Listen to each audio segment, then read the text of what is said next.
오늘 본문 말씀은 그 배경을 조금 아시면은 이해하기가 쉬운 그런 말씀입니다. 이 오늘 본문 말씀의 1차 수신자라고 할 수 있는 그 당시 로마 교회는 이질적인 두 그룹 크리스찬으로 구성되어 있던 교회였습니다. 한 그룹은 유대인 성도들이었고 또 다른 한 그룹은 이방인 성도들이었는데요. 이게 왜 문제가 되는가 하면은 그 유대교를 배경으로 자란 유대인 성도들은 예수님을 영접하고 나서도 어릴 때부터 이제 몸에 익숙하던 그런 특정한 음식 또 특정한 날을 지키는 것을 굉장히 중요하게 생각하는 이런 부류의 신자들이었고요. 또 그런가 하면은 유대교를 배경으로 하지 않던 이방인 성도들 입장에서는 그런 유대인 크리스찬이 이해가 잘 안 되는 겁니다. 아니 십자가로 변화가 되었으면 그런 옛 행위는 다 버려야지 왜 지금까지도 그런 것들을 끊지 못하느냐고, 이런 것들이 이제 자꾸 분쟁을 일으키고 또 어려움을 겪게 만드는 그런 배경을, 오늘 본문은 그런 배경을 갖고 있습니다. 바울이 이제 이런 상황에 놓여 있는 로마 교회를 향해서 1절에서 그냥 단정적으로 선포를 합니다. 믿음이 연약한 자를 너희가 받되 그의 의견을 비판하지 말라. 또 바로 그 다음 2절도 마찬가지입니다. 어떤 사람은 모든 것을 먹을 만한 믿음이 있고 믿음이 연약한 자는 채소만 먹느니라. 먹는 자는 먹지 않는 자를 업신여기지 말고 먹지 않는 자는 먹는 자를 비판하지 말라. 이는 하나님이 그를 받으셨습니다. 또 15장 7절, 그러므로 그리스도께서 우리를 받아 하나님께 영광을 돌리신 것 같이 너희도 서로 받으라. 여기 지금 계속 반복해서 나오는 말씀들이 뭡니까? 너희가 받되, 또 받으셨습니다. 또 우리를 받아, 또 서로 받으라. 지금 계속 반복해서 강조되는 이 받아야 한다는 이 말씀, 이게 저는 참 그 표현들이 참 좋습니다. 영어 성경으로 보니까 accept him, 또 accept one another. 우리가 이렇게 수용되어지고 또 포용되어진다는 것은 상상만 해도 아름다운 거 아니겠습니까? 비록 나와는 다른 생각을 갖고 있고 또 이질적인 행동을 하지만 그런 것들조차도 내가 포용하고 수용할 수 있는 마음, 이걸 지금 강조하고 있는 말씀입니다. 예전에 제가 옥하는 목사님 설교를 듣다 보니까 내용 중에 이런 말씀을 하십니다. 교회들마다 중보 기도실이 있지 않습니까? 한 번은 이제 목사님이 이 중보 기도실이 잘 돼가고 있는지 점검하러 가신 것 같아요.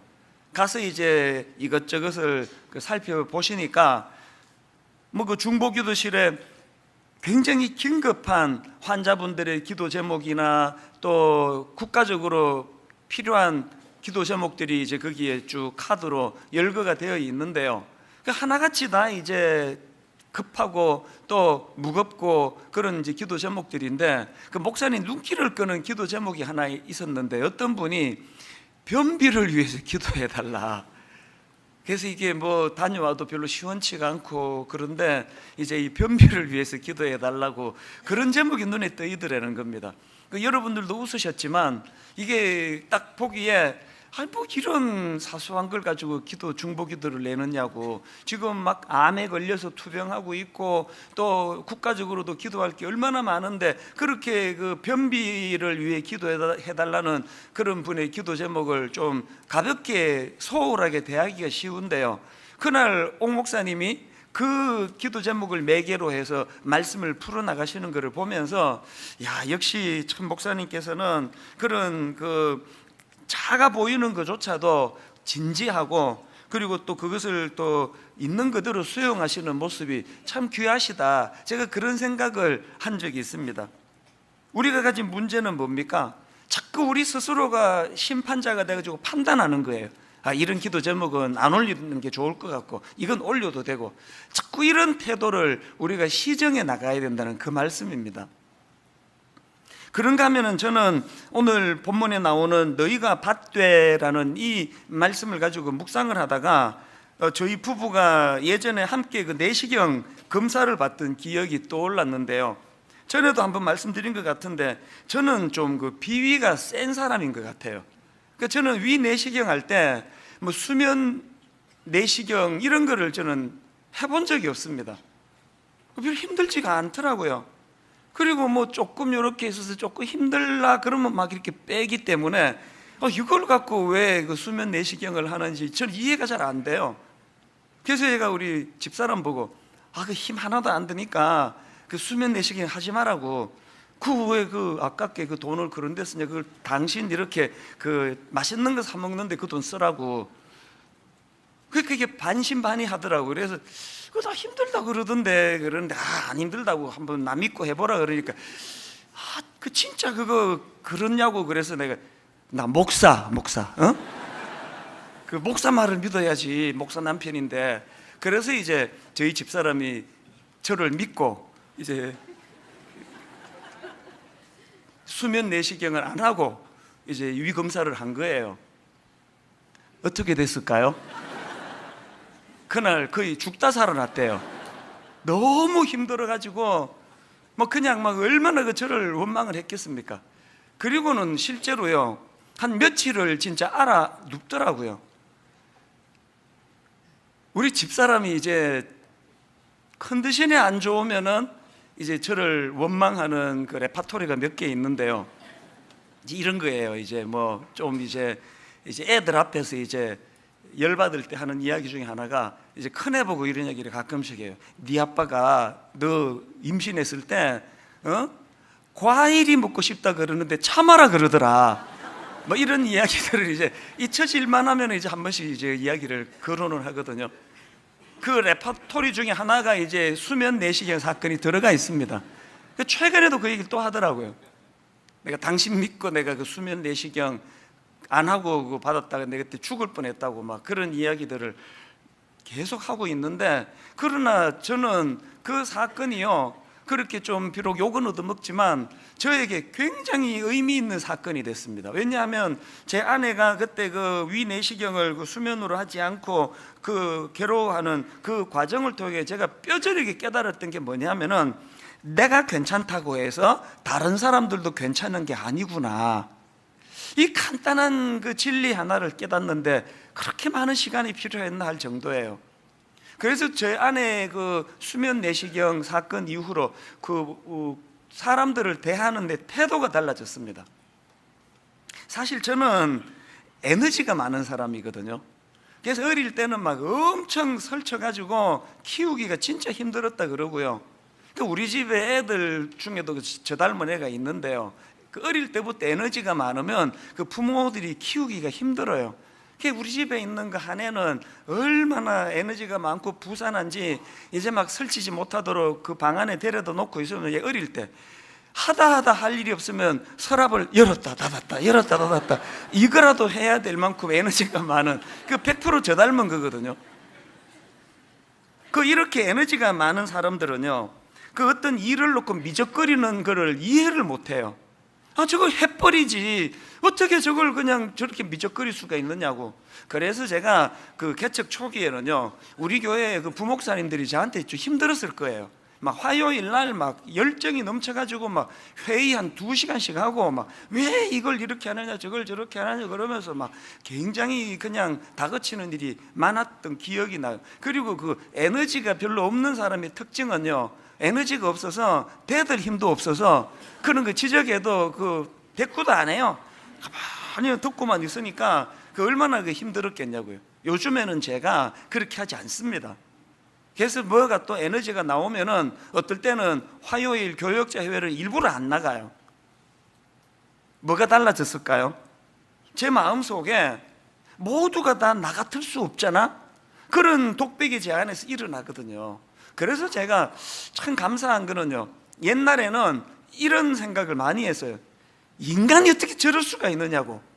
그러면서 그 화가 나는 일이 많았는데 요즘에는요, 인간이 뭐 살다 보면 그럴 수 있지, 이쪽의 생각이 점점 강화가 되는 걸 느낍니다. 오늘 본문에서 바울이 강조하는 말씀의 핵심이 바로 그거 아니겠습니까? 그 수용하는 태도, 그 타인에 대해서. 1절을 다시 보십시오.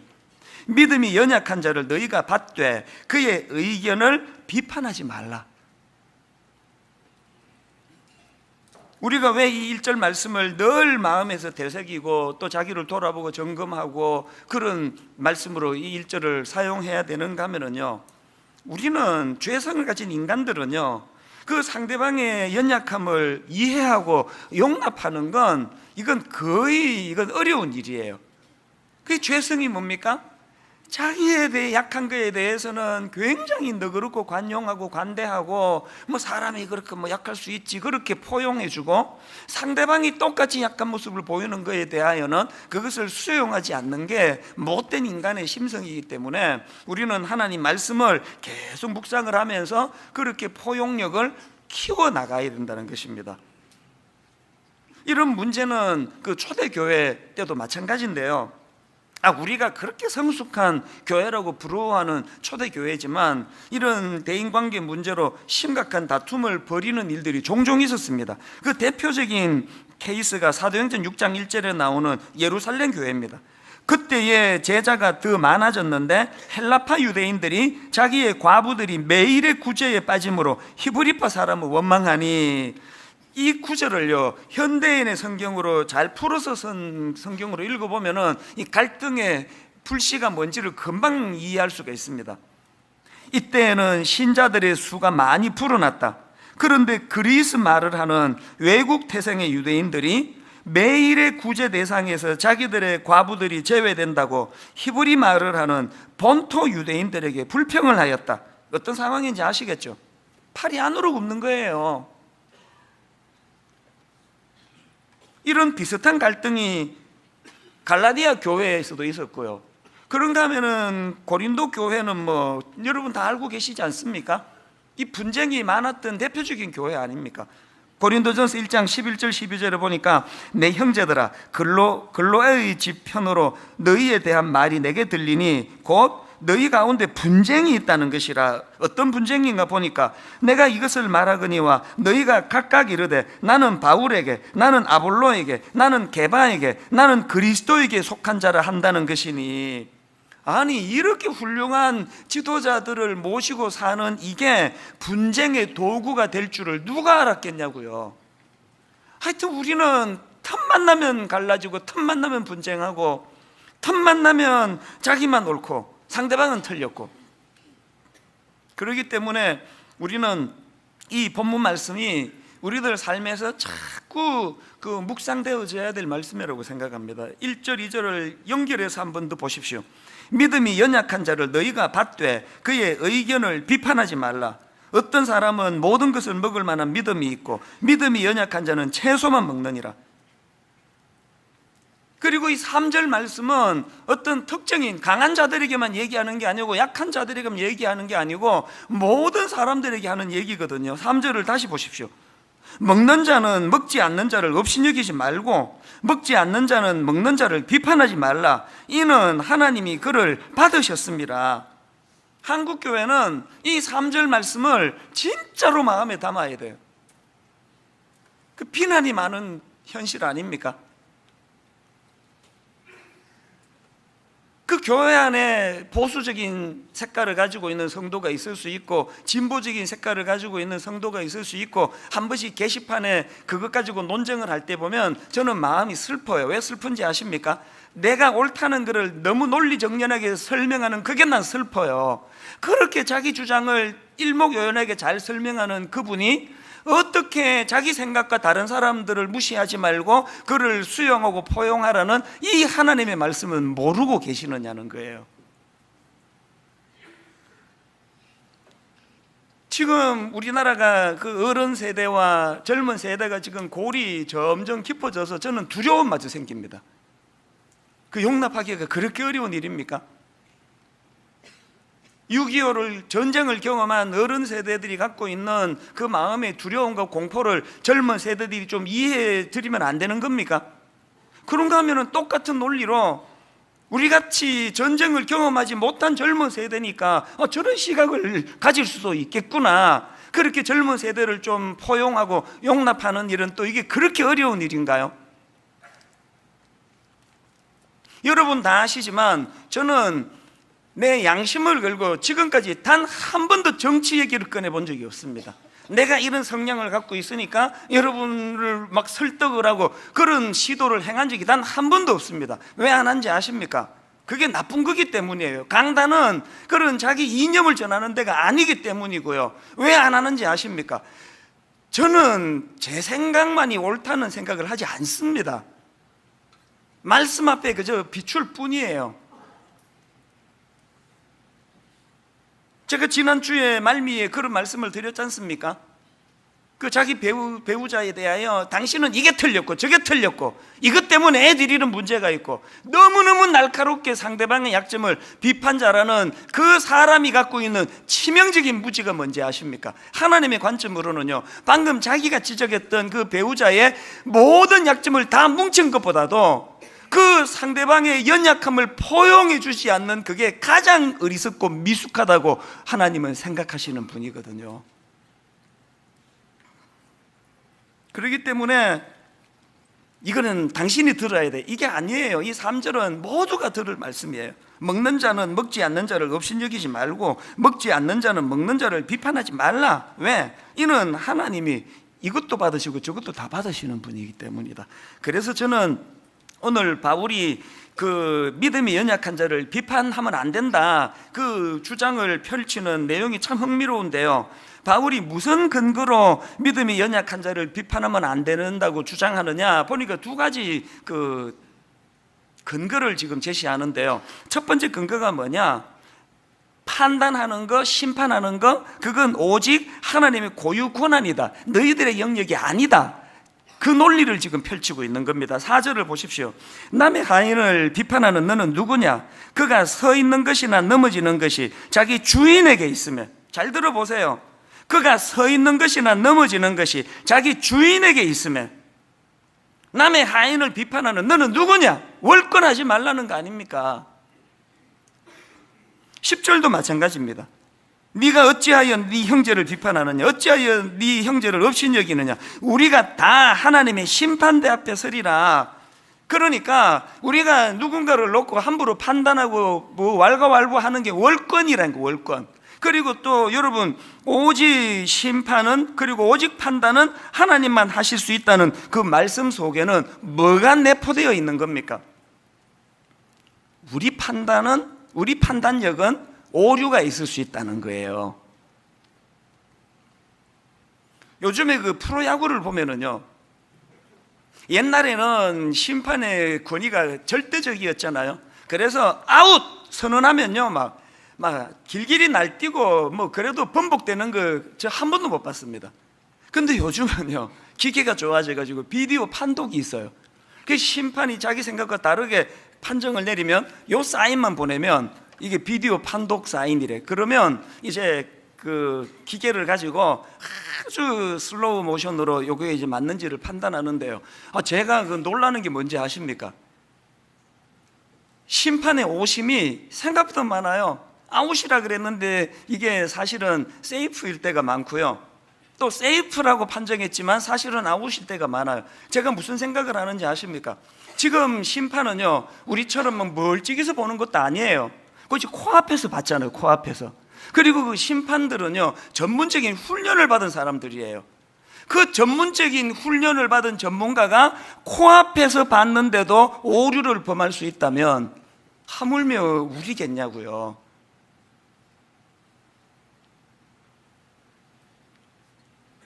그래서 제 마음에 그 어떤 사람에 대한 평가 또 비판 이런 게 나오면은 제가 그거를 잠재우는 독백이 이 4절 말씀입니다. 그가 서 있는 것이나 넘어지는 것이 자기 주인에게 있으면 내 판단은 언제든지 오류, 틀릴 수 있다는 걸 자각하는 거예요. 그런가 하면 두 번째로 바울이 믿음이 연약한 자를 비판하면 안 된다는 근거로 뭐를 내세우느냐? 오직 그 심판은 하나님의 고유 권한이라고 아까 첫째로 말씀드렸고요, 그 고유 권한을 갖고 계신 하나님께서 그 연약한 그 사람을 용납해 주신다는, 용납해. 3절, 먹는 자는 먹지 않는 자를 업신여기지 말고 먹지 않는 자는 먹는 자를 비판하지 말라. 이는 하나님이 어떻게 하셨습니까? 그를 받으셨습니다. 하나님이 괜찮다 그러는데 왜 니들이 왜 그러냐? 우리 막내 아들이 고등학교가 이제 고등학생이 되고부터 그놈이 저를 많이 닮았어요. 저도 이제 고등학생이 되면서 그 하나님에 대한 그 의심도 많아지고 또 하나님에 대해서 이제 좀 그 불만도 많아지고 그랬는데, 지금 우리 아들이 딱 그래요. 얘가 지금 하나님에 대해서 얼마나 까칠한지 몰라요. 그래서 뭐 성경 좀 읽다가 막 하나님에 대해서 원망도 많이 하고 막 이해가 안 된다, 왜 이렇게 일하시느냐고 막 그렇게 따지기도 많이 하는데요. 최근에 또 이제 이 녀석이 자기 엄마한테 막 하나님에 대해서 이제 원망을 막 이제 쏟아놓는 걸 했다는 거예요. 그 욥을 가지고 하나님 어떻게 그 욥이 잘못한 일도 없는데 어떻게 욥한테 그렇게 그냥 가혹하게 그럴 수가 있느냐고, 욥이 뭘 잘못했느냐고 막 그러면서 막 자기 엄마한테 들이퍼붓는다 그래가지고 내가 그 얘기를 듣고는 그 뭐라고 응수했는지 아십니까? 걔는 그 왜 그런데? 욥 본인이 괜찮다는데 지가 왜 그래 왜? 그 성경에 보면 욥이 그거 다 이해하고 자기가 괜찮다 그런 건데,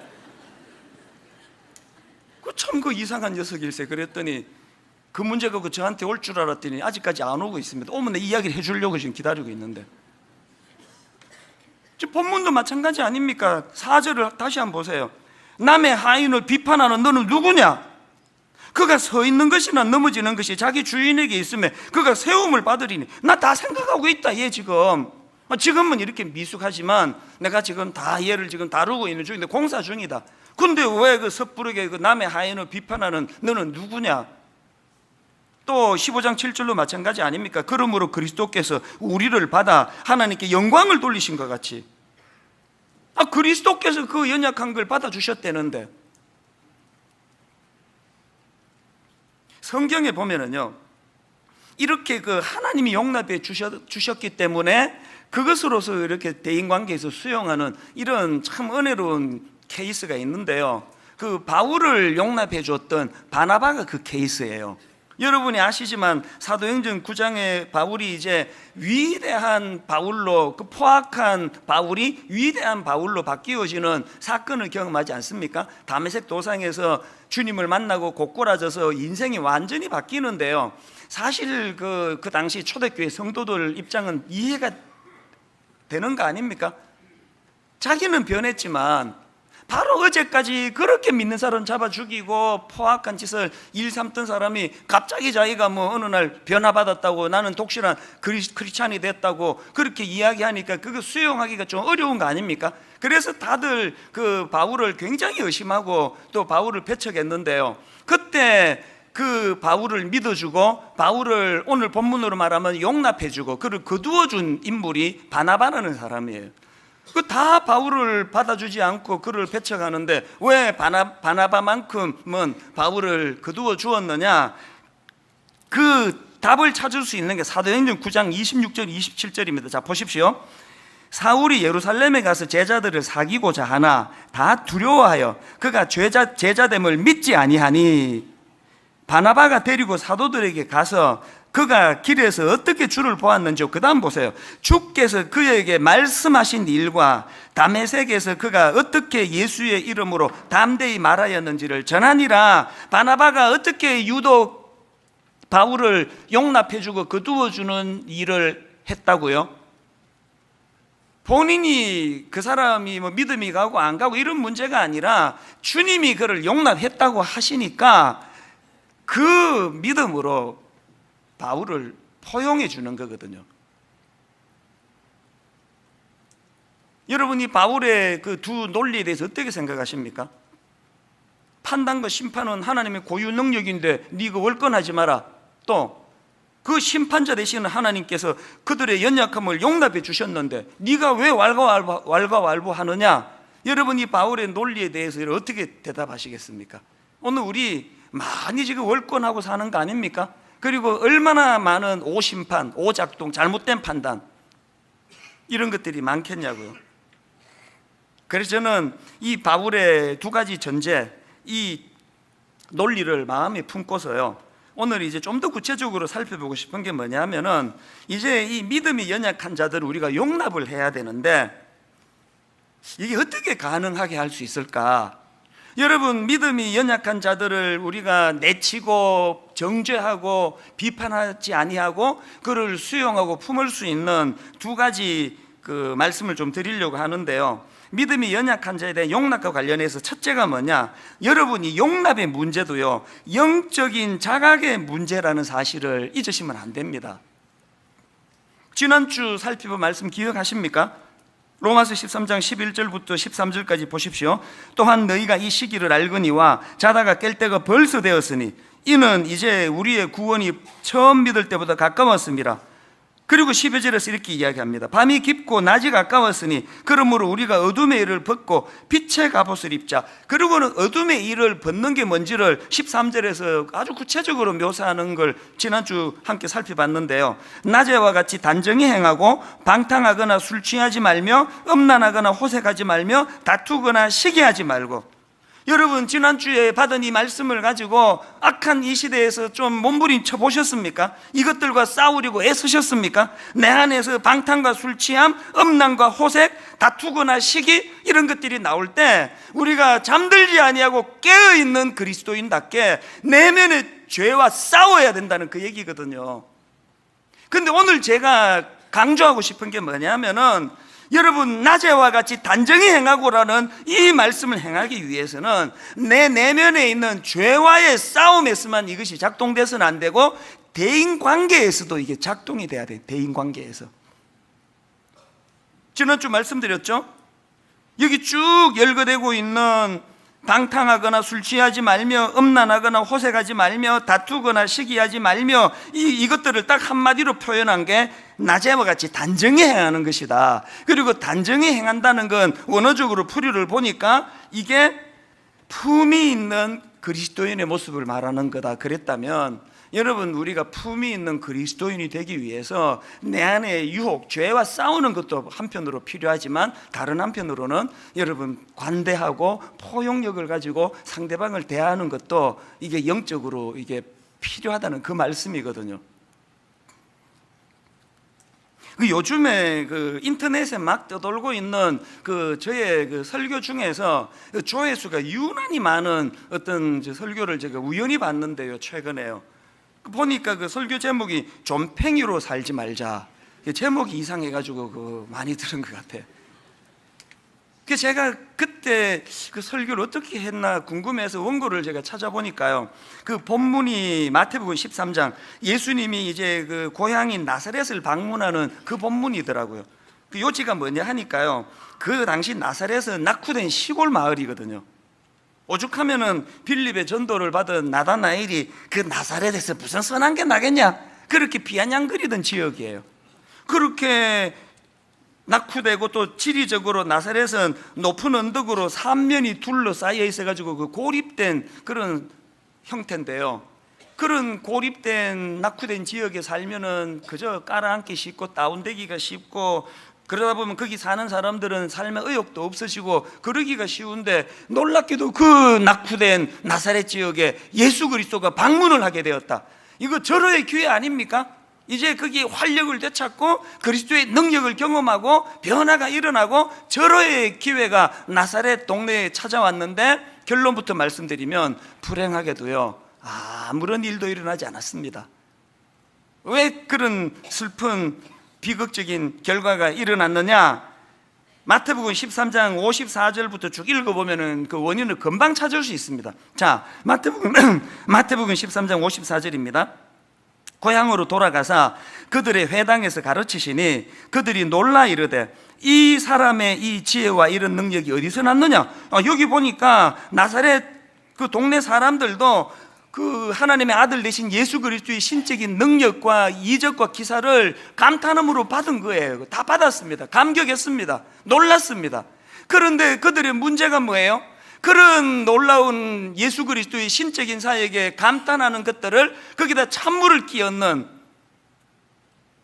그 좁쌀 같은 그 좁은 마음, 선입견, 바로 그 감격과 감탄의 54절, 바로 그 다음 55절부터 보십시오. 이는 그 목수의 아들이 아니냐? 그 어머니는 마리아, 그 형제들은 야고보, 요셉, 시몬, 유다라 하지 않느냐? 그 누이들은 다 우리와 함께 있지 아니하냐? 그런즉 이 사람의 이 모든 것이 어디서 났느냐 하고 예수를 배척한지라.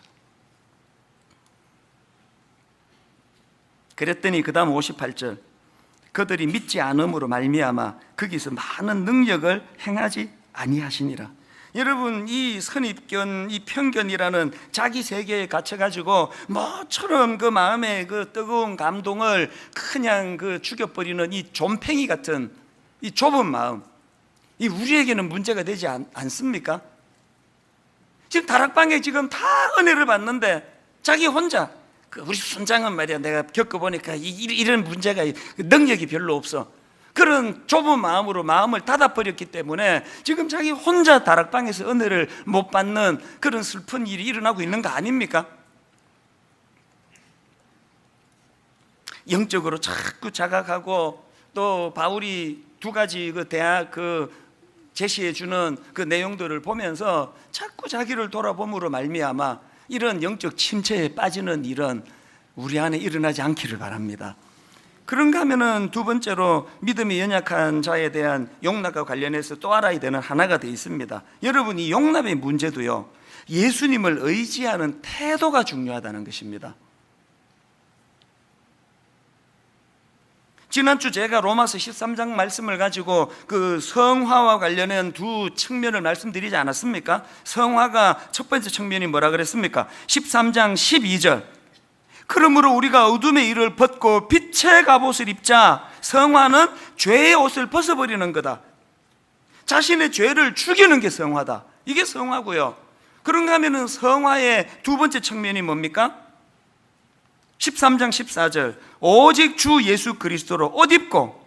성화는요, 예수 그리스도로 옷 입는 거예요. 다시 말해 예수님의 삶과 인격을 닮아가는 그게 성화고요. 더 중요한 거, 그 과정에서 철저하게 주님을 의지하는 태도, 그게 성화예요.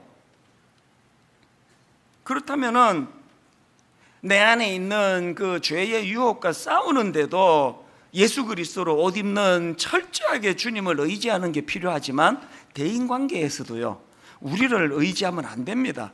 우리는요, 내버려두면 좀팽이로 태어난 사람이에요. 죄성을 가졌기 때문에. 솔직히 한번 대답해 보세요. 바울이 지금 오늘 이 시대 대한민국에서 태어났다. 여기 지금 바울을 용납해 줄 바나바 같은 분이 몇 분이나 되겠습니까? 저부터가.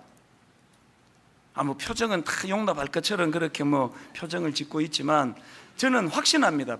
바울이 오늘 이 시대에 대한민국에 태어났으면 뭐 사도고 뭐고 아무것도 못했을 거예요. 반대한 사람 막 계속 따라다니며 반대하고 막. 우리는요, 내버려두면 바나바 같은 도량이 넓은 사람들이 아니에요. 왜 자꾸 저만 그런 것처럼 여러분들이 동의를 안 하시면 따라와 줘야 되는데. 그러기 때문에 어떻게 해야 된다고요? 예수 그리스도로 옷 입어야 돼요. 그렇기 때문에 골로새서 3장 13절, 누가 누구에게 불만이 있거든 서로 용납하여 피차 용서하되, 그 다음 보세요. 주께서 너희를 용서하신 것 같이 너희도 그리하고. 지금 용서에 그리스도의 은혜의 감격을 지금 개입시키고 있는 거 아닙니까? 오늘 저는 말씀을 이렇게 결론을 짓기를 원합니다. 이 찬양 여러분 다 아시죠? 아바 아버지, 아바 아버지, 나를 안으시고 바라보시는 아바 아버지, 아바 아버지, 아바 아버지, 나를 도우시고 힘주시는 아버지. 여기 오늘 예배 드리는 분들에게 공통점은 하나님이 창조주라는 사실을 인정하고 시인하는 게 공통점일 거예요. 그런가 하면 오늘 여기 계시는 분들 차이점이 뭔지 아십니까? 어떤 분은요, 하나님이 창조주라는 거는 내가 믿겠는데 그 하나님이 나와 아무 상관이 없어요. 멀리 계세요. 너무 가까이 하기엔 너무 먼 당신이 하나님이. 그런가 하면 어떤 분은 그 하나님이 내게 아바 아버지예요. 아람으로 아바가 우리말로 아빠라고 하는 건 전에 말씀드렸잖아요. 하나님이 우주를 만드신 하나님일 뿐만 아니라 그분이 십자가를 통하여 내 아빠가 되어주신 아빠. 분당 우리 교회 청년들 엄청 많잖아요. 우리 교회 중고등부 애들 엄청 많잖아요. 걔들이 또 저를 얼마나 좋아하는지 몰라요. 드림센터에서 나가다가 딱 애들하고 마주치면은 막 대학생들 막 펄펄 뛰고 난리가 나요. 막 와 목사님이다 그러면서 막 펄쩍펄쩍 뛰고 그러는데요. 그렇게 저를 친밀하게 생각하고 가깝게 여기지만 딱 우리 교회에서 저보고 아빠라고 부를 수 있는 애는 세 아이밖에 없어요. 우리 집에 와가지고 냉장고 막 다 뒤져먹고 내 옷 지 마음대로 입고 사무실에 와서 막 지멋대로 그 냉장고 음료수 꺼내 먹고 할 수 있는 세 아이는요, 저를 아빠로 생각하는 우리 집에 셋밖에 없습니다. 여기 지금 기왕 여러분 하나님 믿으시는데 우리 청년부하고 저하고의 관계 같은 하나님이면 곤란하지 않습니까? 하나님이 여러분에게 아빠 하나님이 되시면요, 어떤 놀라운 변화가 있는지 아십니까? 후렴 가사가 모든 걸 담고 있습니다. 주는 내 마음을 고치시고 볼 수 없는 상처 만지시네. 그 다음 가사는요, 부를 때마다 울컥울컥합니다. 나를 아시고 나를 이해하시네. 내 영혼 새롭게 세우시네. 왜 울컥합니까? 아빠 하나님은 나를 아신대요. 나를 이해하신대요. 무슨 뜻입니까? 오늘 본문으로 말하면 나를 억셉해 주시는 거예요. 받아주시는 거예요. 전에 제가 모 장관님 그 따님 말씀을 드렸던 거 기억하십니까? 너무 바쁜 아빠를 아버지로 둬가지고 어릴 때부터 그냥 아버지에게 사랑받고 싶은데, 그래서 아버지 서재로 가면은 아빠는 늘 저리 가라, 바쁘다 아빠, 가라 저리.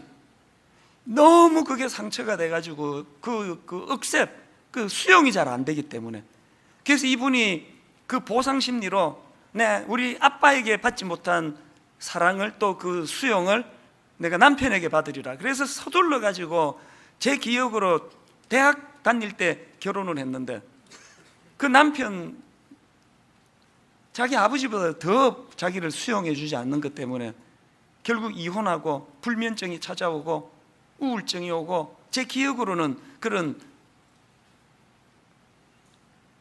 이분이 어떻게 치유하게 됐느냐,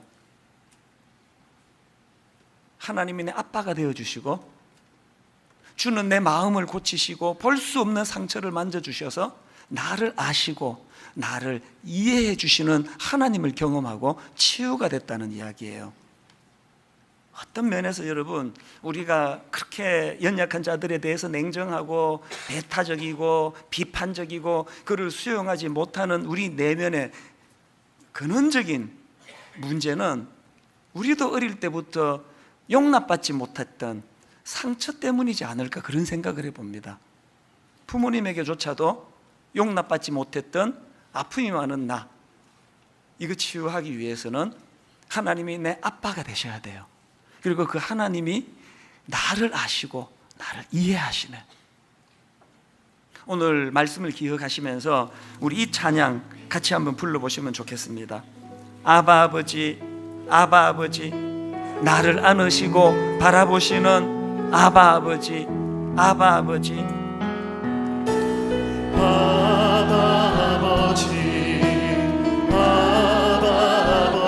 나를 안으시고 바라보시는 아바 아버지, 아바 아버지, 아바 아버지, 나를 도우시고 힘주시는 아버지. 우리 다시 한번 이렇게 노래합니다. 아바 아버지, 아바 아버지,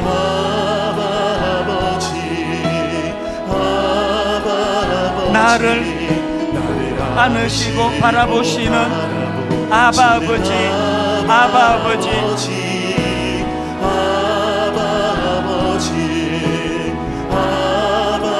나를 도우시고 힘주시는 아버지.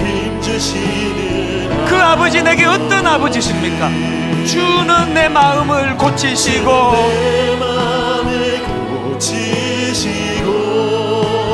볼 수 없는 상처 만지시네. 나를 아시고 나를 이해하시네. 내 영혼 새롭게 세우시네. 주시네. 제가 왜 이 대인관계 또 연약한 자들을 품는 이게 영적인 문제라고 확신하는가 하면은요, 신학적으로도 그렇지만 제가 경험한 일이에요. 하나님으로부터 제가 그 억셉을 받고 있다. 하나님이 나 같은 자격 없는 초라한 이런 나를 거두어 주신다, 나를 품어 주신다.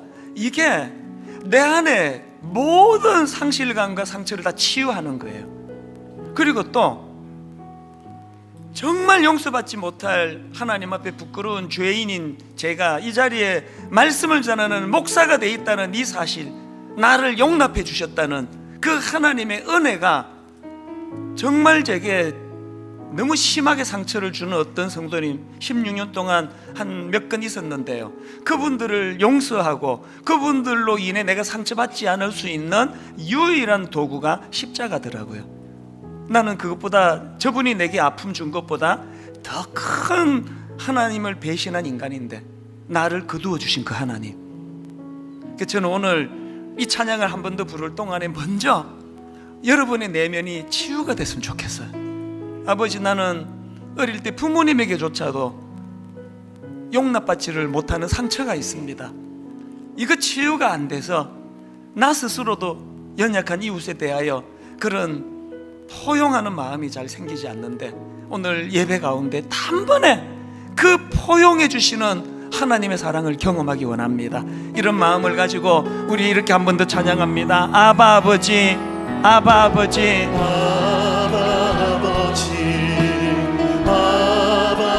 나를 안으시고 바라보시는 아바 아버지, 아바 아버지,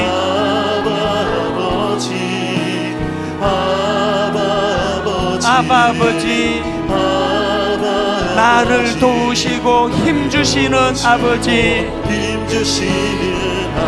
그 하나님 내게 어떤 아버지십니까? 주는 내 마음을 고치시고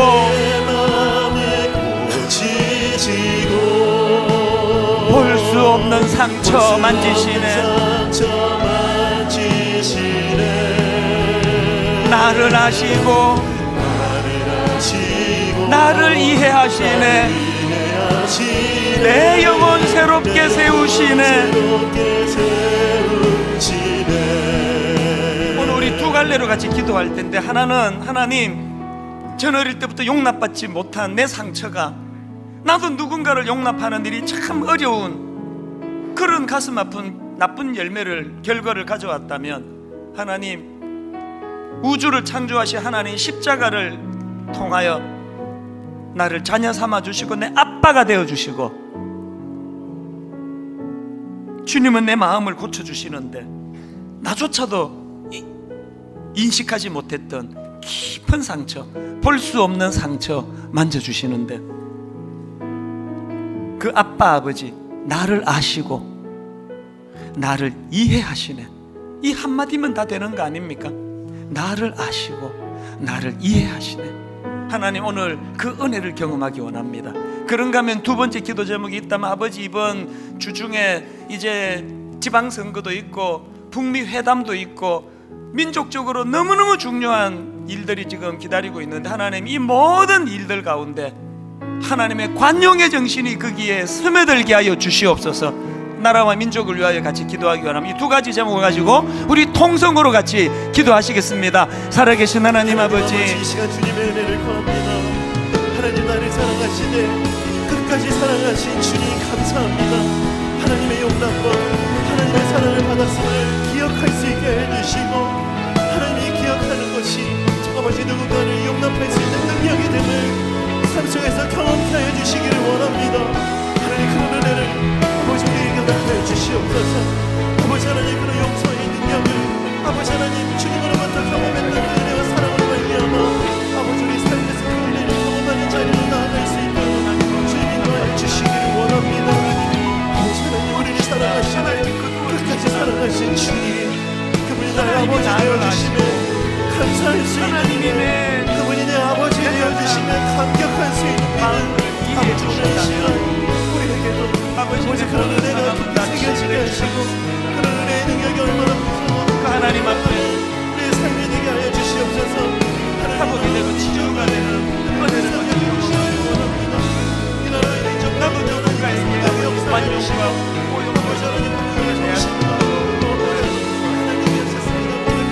계속 기도하신 분 계속 기도하시고, 우리 후렴부터 다시 한번 주는 내 마음을 고치시고 볼 수 없는 상처 만지시네. 나를 아시고 나를 이해하시네. 내 영혼 새롭게 세우시네. 우리 확신을 가지고 주님은 내 마음을 고치시고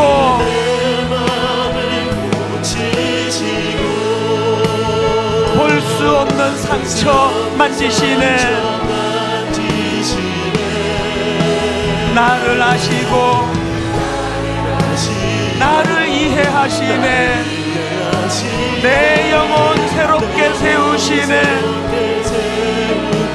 십자가 십자가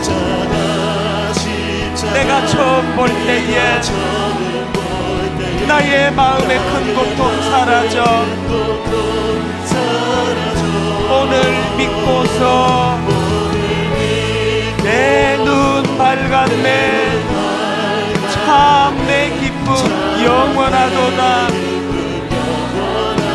십자가 십자가 내가 처음 볼 때에 나의 마음의 큰 고통 사라져. 오늘 믿고서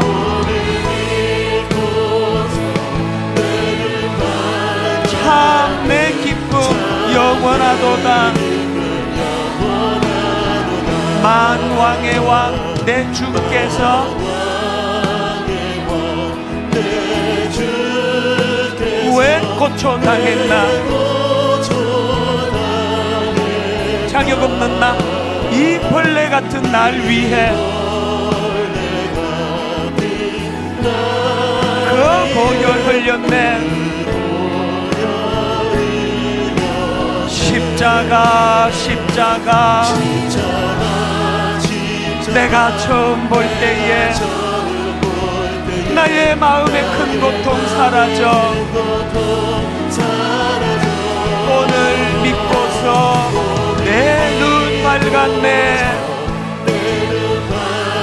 참 내 기쁨 영원하도다. 우리 다 자리에서 일어나셔서 늘 울어도 그 큰 은혜 다 갚을 수 없네. 나 주님께 몸 바쳐서 주의 일 힘쓰리. 치유의 도구 십자가 십자가 회복의 도구 나의 마음의 큰 고통 사라져. 오늘 믿고서 내 눈 밝았네. 참 내 기쁨 영원하도다. 하나님 아버지, 그 은혜가 너무 커. 늘 울어도 그 큰 은혜 다 갚을 수 없어. 하나님, 어떻게 하면 이 은혜를 내가 갚을까? 마음의 뜨거움을 가지고 돌아보며 주님이 내게 그렇게 하셨듯이 내게 상처를 준 그 한 사람, 내게 아픔을 준 그 한 사람, 나랑은 너무 생각이 달라 사사건건 대립하는 그 한 사람, 그 연약한 그 지체를 주님이 내게 해주셨던 것처럼 그를 포용하고 품어주고 그를 받아들이며 비판하지 아니하고 그 연약한 모습 그대로를 수용하는 이 일이 우리들의 대인관계 속에서 나타나도록 함께하여 주시옵소서.